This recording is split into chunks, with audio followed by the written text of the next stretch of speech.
બધાને તમે જે કાંઈ કાર્ય કરો છો સત્ય કાર્ય કરો છો. રામદેવજી મહારાજ સત્ય સનાતન આદિ અનાદિથી આ ધર્મ લોપાઈ ગયો ત્યારે રામદેવજીએ અવતાર લીધો હતો અને આ બીજી વાર પાછો લોપાવાની તૈયારીમાં હતો. તો આપણે આ બધાએ આગળ વધી અને જે કાર્ય કરી રહ્યા છો તેને માટે મારે ખૂબ ખૂબ તમને બધાને આશીર્વાદ છે. અને કારણ કે જે કાંઈ છે એ તમારા બધાના આશીર્વાદથી આગળ વાળે છે. સૌ પરમાત્મા અંતર્યામી. તમે પોતાને શોધી લ્યો, બીજાને ગોતવાની જરૂર નથી. પોતાને ઓળખી લેવો એટલે બીજાને ઓળખવાની જરૂર નહીં રહે. માટે આ જે કાંઈ માનવ સેવા એ પ્રભુ સેવા છે. જે માનવ સેવા છે એ પ્રભુ સેવા છે. એથી ઉત્તમ કોઈ સેવા નથી. કામ ક્રોધ અને લોભને પહેલા મારો, પછી યોગ કર્યાને પાડો. તમારે કાંઈ કરવું હોય તો પેલા કામને અને ક્રોધને મારી શકશો તો તમે આગળ જઈ શકશો. આગળ જવાય નહીં. પહેલાં તમારે ક્રોધને કાબૂમાં લેવો પડશે. સત્ય એટલે પોતે સનાતન ધર્મ. આ શરીર છે તો જ આ ધર્મ શક્ય નહીં. શરીર થકી આ ધર્મ ટકી ગયો છે. માટે ઈશ્વરને પામવું હોય તો દરેક આત્માને તમારે દર્શન થાય. ઈશ્વરનું સ્વરૂપ માની અને બધાને નમન કરવું જોઈએ. બધા પરમાત્માના સ્વરૂપ છે. કોઈ મારા નથી, પણ આત્મા તો પરમાત્મા, પરમાત્મા તો પરમ નથી. આ જીવને જો જાણવું હોય તો બધાને મળવું, બધાને પ્રેમથી ભેટવું, બધાને હૃદયનો ભાવ આપવો, બધાને માટે આશીર્વાદ રૂપી બની જાઓ. કોઈને ક્રોધથી બોલાવો નહીં, કોઈની માટે ક્રોધ કરતા નહીં. કારણ કે ક્રોધ છે એ આપણું પતન છે. ક્રોધનું કારણ એ છે આપણું પતન છે. માટે ક્રોધને કાબૂમાં લઈ ધર્મને પકડો. ધર્મએ આપણે ધર્મને પકડવા જોયા છે. ધર્મએ આપણને પકડ્યો નથી. ધર્મને આપણે પકડ્યો છે, ધર્મએ આપણને પકડ્યો નથી.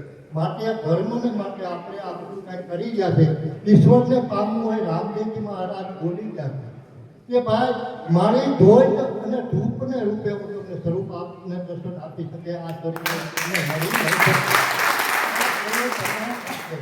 આ તમને આ બધા મળ્યા છે એ તમારા આ સ્વરૂપ રૂપે બધા ધોતી રૂપે ગયા છો. એટલે તમારા બધાના દર્શન એવો ભાઈ ધર્મનો દઉં છે.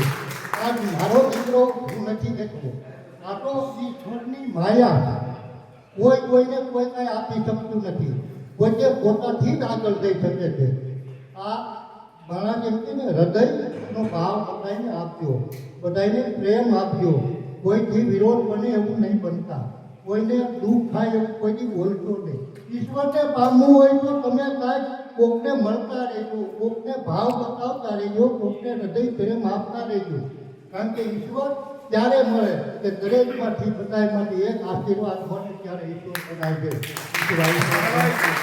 કારણ કે બધા આત્માના આશીર્વાદથી મારા ઈશ્વર બની શકે. મનુષ્ય માત્ર દેવને પાત્ર છે, પણ દેવ બનવા માટે કાંઈ કરવું પડશે.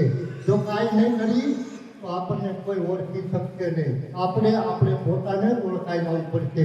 આપણે ઓળખવા માટે કાંઈક કરવું પડશે. આ તમે જે કાંઈ કર્યો છો એમાં મને ખૂબ આનંદ છે. ખૂબ છે આનંદ છે. આવો ભલે પૈસાથી કાંઈ થતું નથી, ભાવથી થાય છે, પ્રેમથી થાય છે. પૈસો કાંઈ કરી શકતો નથી. પૈસા હોય કે ન હોય એથી કાંઈ બનતું નથી. પૈસા તો તમે મેળવો છો, તમે વાપરો છો, એમાં નવી દવાઈ નથી. માટે ઈશ્વરને મેળવવો હોય તો પ્રેમ પહેલાં મેળવો, ભાવ પહેલાં મેળવો. કોઈના આશીર્વાદ શીખી જાઓ. કોઈના આત્માને દુઃખ થાય એવું બોલજો તો તમે કોઈને આગળ થઈ શકશો નહીં. કોઈ આત્મો દુખાય તેથી તમે કોઈની આગળ થઈ શકશો નહીં. એનું પ્રમાણ કર્યું છે રામદેવજીએ. ઘણા પત્તા પડ્યા, ઘણા એને પ્રમાણ આપ્યા. જ્યારે ડાલીબાઈ જોડે ગયા ત્યારે તમે સમજી લેજો છે સત્ય નહોતા હતા. છતાં પેલી રામદેવજી હાવ નિરાધાર છે બેઠા તો ત્યારે ગાલીએ પૂછ્યું હે રામદેવજી મહારાજ તમે મારા ગુરુ માનો તો ગુરુ છો, બાપ માનો તો બાપ છો. આ તમે કેમ નિરાશ થઈને બેઠા છો? ત્યારે એમ કીધું આ ધર્મ એવો છે નિજાત કે જેનામાં ઢાળ ન હોય જોઈએ. ઢાળ હોય નિજાતનો કહેવાય, જેનામાં ઢાળ હોવો નથી. કારણ કે આપણામાં હજી ઢાળ પ્રગટ થાય છે. ઢાળ પ્રગટ થાય તો નિજાત તો થઈ શકે. નિજાત આત્મા તો પરમાત્મા. એટલે કીધું દરેક આત્મામાં ઈશ્વર છે તો પોતે પોતાને ઓળખતો નથી, એટલે બીજાને ઓળખવા જવું પડે છે. પોતે પોતાને ઓળખી લે એટલે ઈશ્વર સાબિત છે. બોલો રામાપીર સત્ય સનાતન ધર્મ બોલો જ મલગરે